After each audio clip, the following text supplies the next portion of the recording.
今日はよだれ豚丼を作りました。こんにちは、料理研究家のゆかりです。このチャンネルはいろんな料理のレシピ、そして役立つ情報をご紹介していくチャンネルです。ぜひチャンネル登録して楽しんでみてください。今日はよだれ豚丼を作りたいと思います。はい、ということで今回はですね、よだれ鶏の豚バージョン、よだれ豚を作って丼にしていきたいと思います。材料はとてもシンプルで、だいたい10分ぐらいでパパッと簡単に作れます。食材自体も豚肉と長ネギしか使わないので、とても手軽に作れると思います。ところどころにポイントがありますので、ぜひ最後まで楽しんでみてください。それではどうぞ。それではまずはじめに具材などの材料をご紹介していきます。材料はこちらです。豚肉、長ネギ、片栗粉、塩、胡椒、ごま油、小ネギ、白ごま、ご飯。具材などはこちらの材料を使っていきます。まず豚肉ですが、豚バラのスライス肉を使っていきます。こちらはお好みの部位を使っていただいて OK です。トッピングにはですね、白ごまと小ネギを使っていきます。そして油なんですが、今回はごま油を使用します。こちらはですね、お好みの油を使っていただいて大丈夫です。それでは続いて味付け調味料の材料をご紹介します。材料はこちらです。お醤油、お砂糖、料理酒、お酢、鶏ガラスープの素、おろしにんにく。味付けはこちらの材料でしていきます。もし今回にんにくを使いたくない場合は、代わりにおろし生姜を使っていただいても OK です。おろし生姜を使っていただくと少しね、さっぱりとした仕上がりになります。ということで、早速こちらの材料で作っていきます。それでは作っていきます。まずはじめに長ネギをみじん切りにします。みじん切りはやりやすい方法でやってください。はい、長ネギの準備はこれで OK です。続いて小ネギです。小ネギはまずね、この根っこを切り落とします。そして切りやすいように半分に切って、あとはね、切り口を揃えて切っていきます。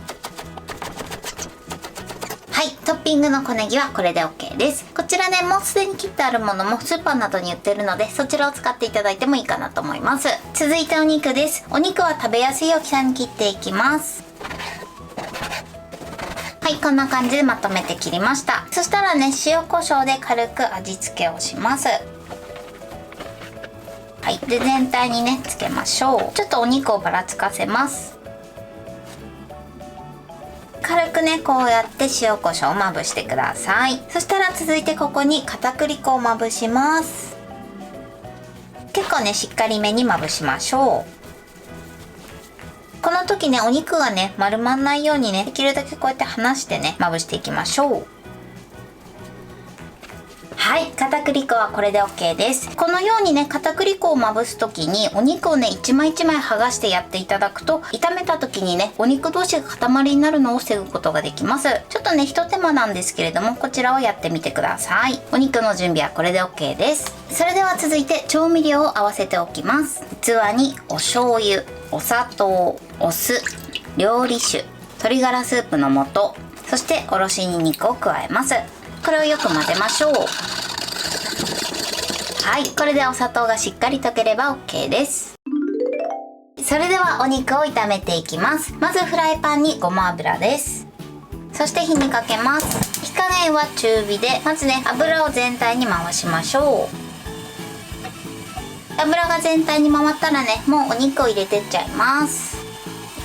そして重ならないようにお肉をね、箸で広げながら炒めていきましょう。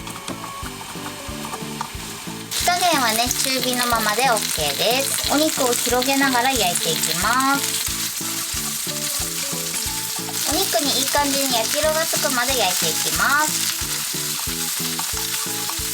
こんな感じでね、お肉にいい焼き色がつきました。そしたらここに長ネギを加えます。そしてさっと炒めます。はい、そしてさっと炒めたら合わせておいた調味料を回し入れてください。そして煮絡めていきます。はい、このようにお肉全体に煮絡まったら OK です。このように美味しそうに仕上がっています。ではこちらをご飯に盛って仕上げたいと思います。はい、これでよだれ豚丼の完成です。こんな感じに仕上がりました。お肉もとても柔らかくて美味しそうに仕上がってます。しっかりとね、味も染み込んでますね。あとね、ここに卵黄を乗せても美味しく召し上がっていただけます。これで完成です。それでは早速いただきたいと思います。では、いただきます。もうすっごく美味しいです。お肉がすっごく柔らかいです。そして味付けにお酢が入ってるので、結構ねガツンとしっかりとした味がついてるんですけど、とてもさっぱりとした仕上がりになってます。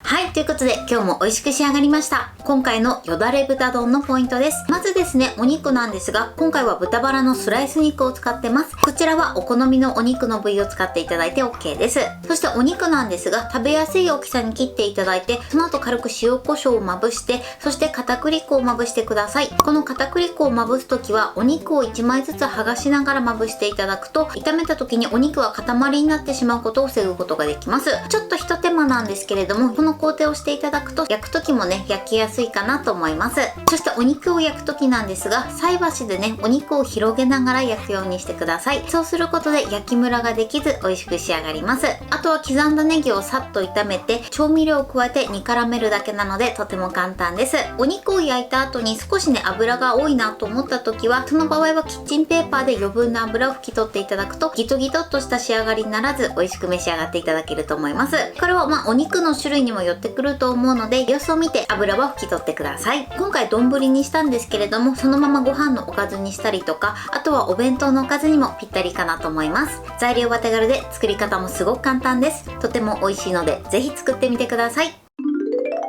はい、ということで今日はよだれ豚丼を作りました。私のチャンネルでは他にもたくさんいろんな動画を配信してます。ぜひチャンネル登録して楽しんでみてください。そして Twitter、インスタ、Facebook、TikTok こちらにもいろいろアップしていますので、ぜひいいね、フォロー、シェアしていただけたら嬉しいです。よろしくお願いします。ということで今日はこの辺で終わりたいと思います。本日も最後までご視聴いただきありがとうございました。ぜひグッドボタンもよろしくお願いします。それではまた次回の動画でお会いしましょう。バイバイ。